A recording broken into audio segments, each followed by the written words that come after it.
మరి ఆ పనులు స్టార్ట్ అయినా పోయినా మళ్ళీ బీజేపీ కన్నేర్లు చేసింది, బీజేపీ కన్నమంట వచ్చిందిగా. బీజేపీ నాయకులు కేంద్ర మంత్రి గారు బండి సంజయ్ గారి ఆదేశాల మేరకు ఊసరవెల్లి సునీల్ రావు గారు నిన్న కొందరు మాజీ కార్పొరేట్లో తీసుకొని పోయి ఆయన పరిశీలించి మళ్ళీ ఒక్కసారి కుట్ర, కాంట్రాక్టర్ల మీద ఆరోపణ చేయాలి, కాంట్రాక్టర్లు ఇబ్బంది పెట్టాలి, పనులు ఆపాలి, వాళ్ళ దగ్గర కమిషన్ వసూలు చేయాలి.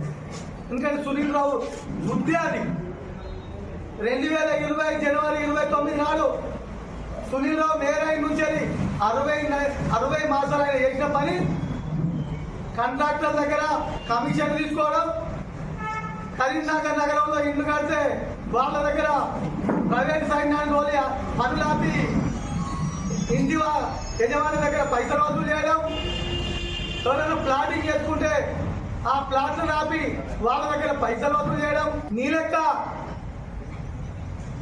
ఓకాడ తిని ఓకాడ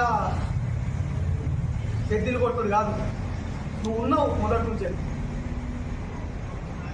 నువ్వు ఇలా కేంద్ర మంత్రి బండి సంజయ్ కుమార్ గారితో ఉంటున్నారు. మీరు వారు ఎంబడి వాడండి.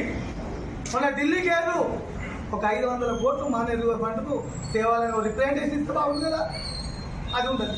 మొన్న వేరు ఆనాడు పట్టణాభివృద్ధి శాఖ మంత్రి కరీంనగర్కి వస్తాడు, డంప్ యార్డ్ తీస్తా అంటాడు, దాని మీద లేదు, మళ్ళీ దాని సిద్ధశుద్ధి లేదు. మీకు దమ్ము ఉంటే డంప్ యార్డ్ తీసి